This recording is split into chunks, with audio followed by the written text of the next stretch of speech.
There's a lady across the yard gardening while I'm in my undies. Hey. Hey, what's up you guys? My name is Michael BookLion and I'm coming at you with a book haul. I only read one book last month and that's an issue for a whole nother time, guys. But logically, if I only read one book, I would have only acquired one book to keep things even, you know? I got 9.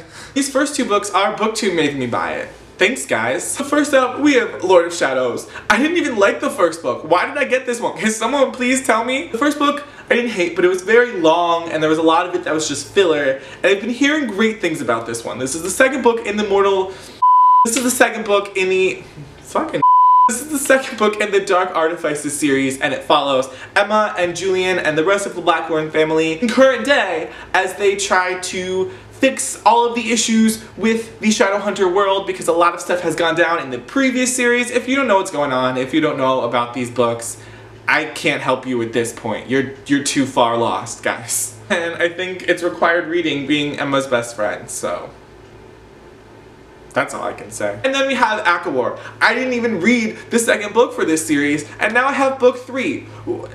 Why, Michael? Why are you like this? So what happened was I saw this in a bookstore a day early, and I'm pretty sure if it's only a day early, it still counts the sales for the week, and my brain was like, Michael, you'll have it a day before everyone else. You need to buy it. And I was like, no brain, I have no plan on reading this. And my brain was like, but you'll be better than everyone else. And so I was like, okay brain, you're right. And now I have book 3 in the Akatar series, which follows a girl named Fair who ends up in a fairy world. It's a Beauty and the Beast retelling, and it's just super dark and also super sexual, so this is another one where if you haven't heard about it, you've been living under a rock. These next 2 books came in owl crates. Owl crate, I love you. You guys are just the most precious beings in the entire universe. And the first one is Daughter of the Pirate King. It's about a girl named Alosa who is, you guessed it, daughter of the Pirate King. And she allows herself to be kidnapped by these enemy pirates in order to steal this super special map to get some treasure. And I've heard really great things about it. It's like a nice, quick, exciting adventure on a boat during the summer when I can't really be on a boat. It's like, it's good. It's a good time. I plan on reading this summer. And then we have Eliza and Her Monsters, which was an Outgrade exclusive. The spine and cover are a little bit different.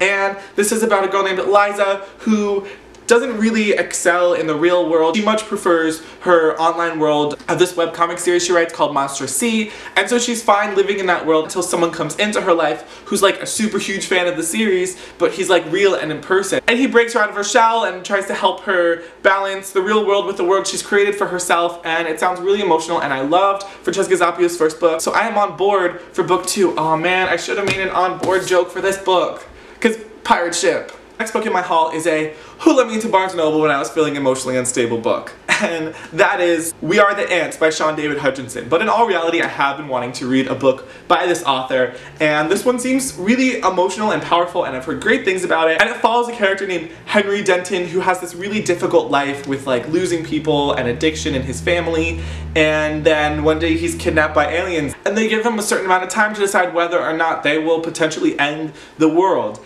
And he's thinking he's gonna go along with it until he meets a guy named Diego Vega who makes him reconsider everything and see life in a different way. And so I got this now. I was emotional when I bought it. I'm probably going to be emotional while reading it. So the next book I have here is Seeker by Veronica Rossi, and it's got a very cool shadow horse on the cover. The first book was Riders, and that had a fire horse on the cover.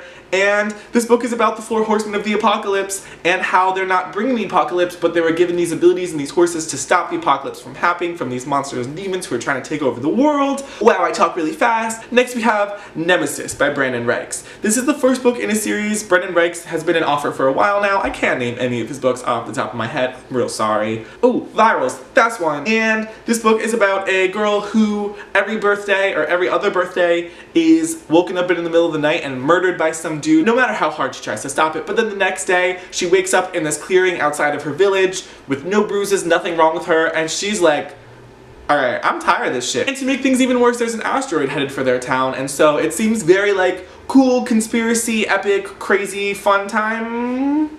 Just put that on the cover, honestly. Bam, you got your blurb.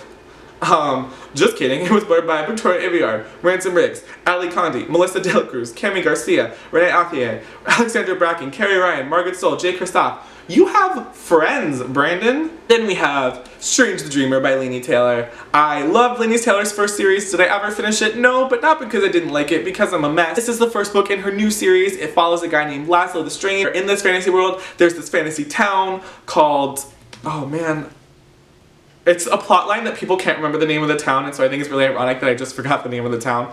It's called Weep, and it just like disappeared 200 years ago, and so Laszlo's always been super fascinated by Weep until one day he finally gets the chance to go there, and so that's how the story kickstarts. I read some of it so far. It's really cool and magical, like only Laini Taylor can write. And the cover, as I Instagrammed, is brighter than my future. Do you see this? It's sad but true. Finally, I have The Love Interest by Cale Dietrich. This is about an agency that sort of trains spies to be implanted into people's lives in order to seduce them and become their significant other, and then thereby influence the way that their life and their influence affects the world. So these two characters are supposed to make a girl fall in love with them, but uh-oh, they fell in love with each other. They're gonna die. So you'll have to read to find out what happened. So that was my book haul, guys. I hope you enjoyed it. Give it a thumbs up if you did. Comment if you've read any of the books and you have thoughts on them, because human beings should have thoughts. And subscribe if you want to see more. And I'm gonna be a BA in BookCon at the end of the month into early next month. So if you see me, definitely come up and say hi. I'll see you guys later. Bye-bye. I'm in my underwear holding a stack of books.